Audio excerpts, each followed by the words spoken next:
right, YouTube, I'm gonna bring it in here a little bit closer. All right, it is Saturday, August 14th. Yeah, August 14th.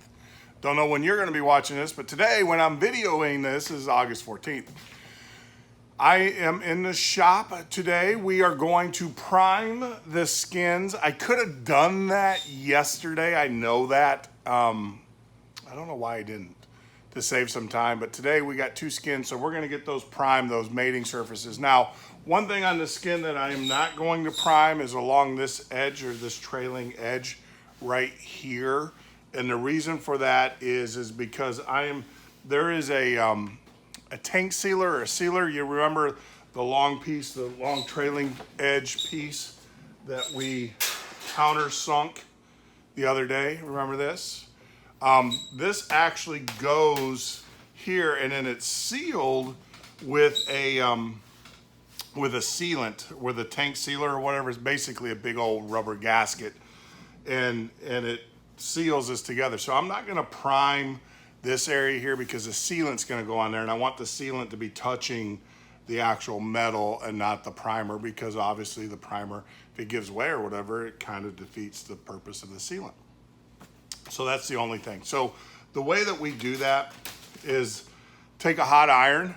I don't know if I've shown this before, but we're going to take a hot iron and we're going to cut out just a section. I'm going to leave the blue on where I can to protect the metal, but I'm going to take a hot iron and kind of just use it, run it across here, and it will cut this out to where I need it. And then I will prime that, scratch that surface, degrease it, and then prime it. So that's the order of operations.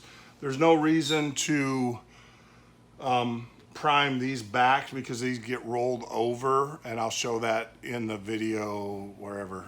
I'll show that in the video where those get rolled over. But anywhere where it's going to be mating up against those parts there on the table, we're gonna prime and everything. So like always, plane's not gonna build itself, so stay tuned. We'll get this operation done, get these things primed, and then we still got plenty of work to do in the shop today, so it's not a total loss as the primer is drying on those. We got some work to do on the benches and everything, get those ready, and everything. So be well, be safe, and stay tuned. And all right, I wanted to kind of show you. So we got these cut out.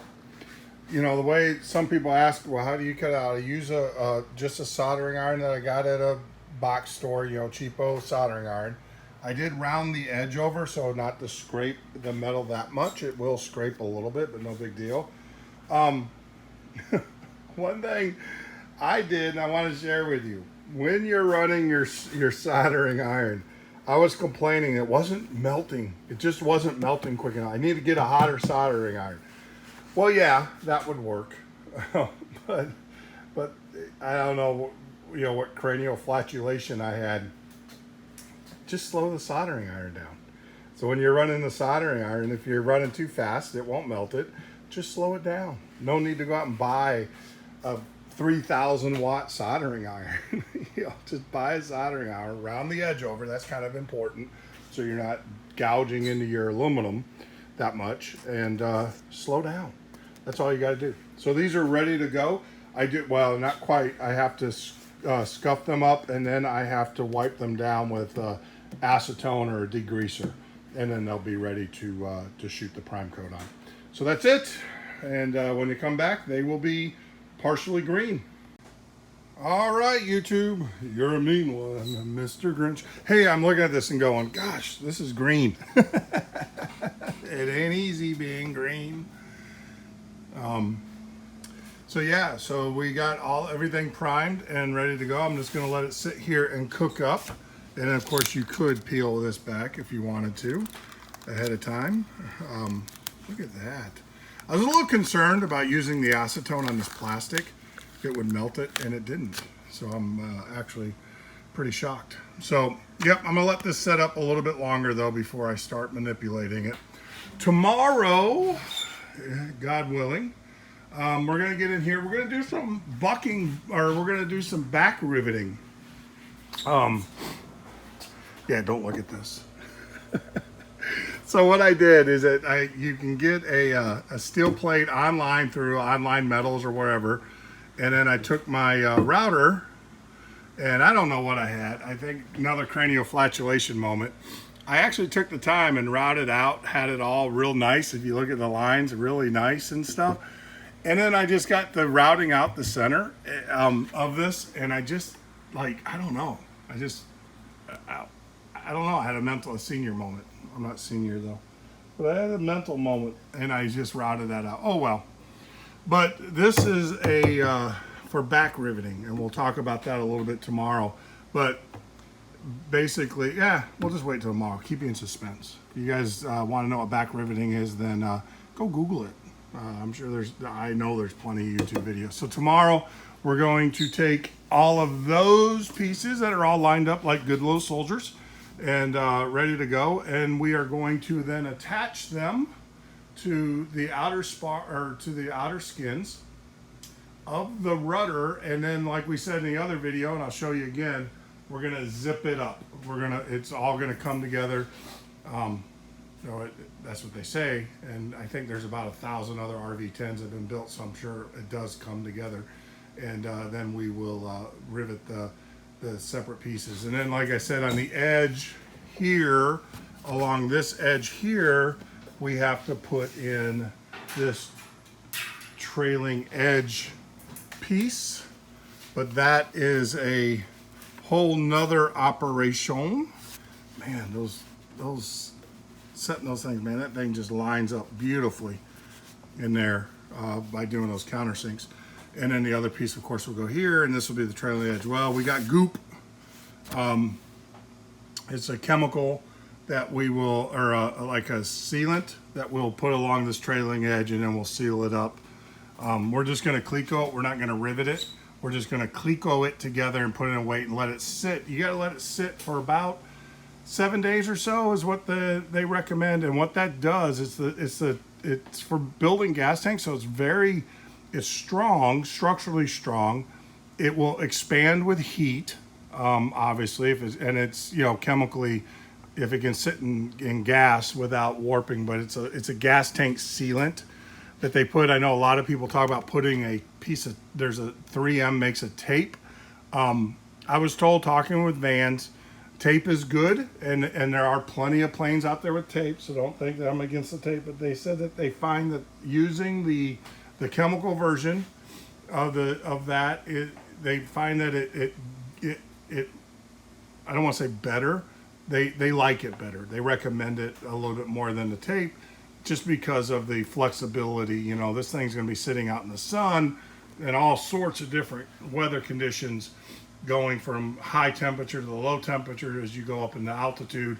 So there's going to be a lot of expansion and contraction going on, and they just feel that the sealant, the tank sealant, is better for that. So we'll get into that probably tomorrow. Maybe we'll just do the bucking bar, or not the buck, but the back riveting, and then we'll get into this the next day. Well, no, we'll see. We'll just kind of see. But that is the next order of operation. Selfie stick. Oh my gosh, as you guys can tell, it is August here in Florida. We've had rain pretty much every day now for about a month. So it is humid as well. So yeah, I gotta shave. I looking like a bear, but I am just dripping. I must have lost. No, I wouldn't go that far, but I know I lost a lot of water weight today. I'm sitting here sweating in the shop. I have the fan and everything, but I just gotta get acclimated. You can't live in Florida and complain about the hot weather, right? It's just not right, and everything. So, but I will tell you, it is the dog days of summer here, August in Florida. But so we got the priming done. We got the benches set up. I did buy some more regulators. I think you guys can see that, to put on the benches. Yep. So that way we can run, when we run our air hose. I was having to run an air hose way over there, and then I've got the really lightweight air hoses that I got from Cleveland and everything. So so in order to, those are short though, they're not that long, so I had to run a regulator to kind of bridge the space between the lightweight and the heavy hoses. So, all right. So with that being said, I would like to say thank you for joining us. You know one thing I've noticed is that when I don't use the selfie stick, I don't look at the camera. That's weird. I don't know. Figure that one out later.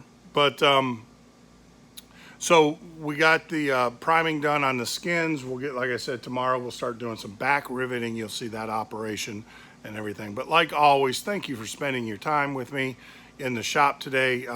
Make sure you hit that like, that subscribe, notification. I try to put out 1 to 2, maybe 3 videos, if not 4 videos a week. No waiting between months for one big giant video. So you know, if you're really interested in what I'm doing, you know, make sure you subscribe, because every day or every other day I at least try to put out some kind of video for you guys.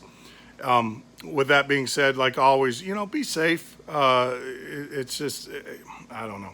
You do what you got to do, and you guys know what I'm talking about. Be safe out there, and everything. And this is really, as always. I know I say as always. I got these little words that I keep saying over and over again, but I'll just get to it. So God bless you, and take care of yourself. You know, it is the weekend as I'm videotaping this. I'm gonna go home, spend some time with Miss Sandy, and everything. I think we're gonna go out and get a nice dinner. I gotta shave. God, I can't believe she let me out of the house looking like this.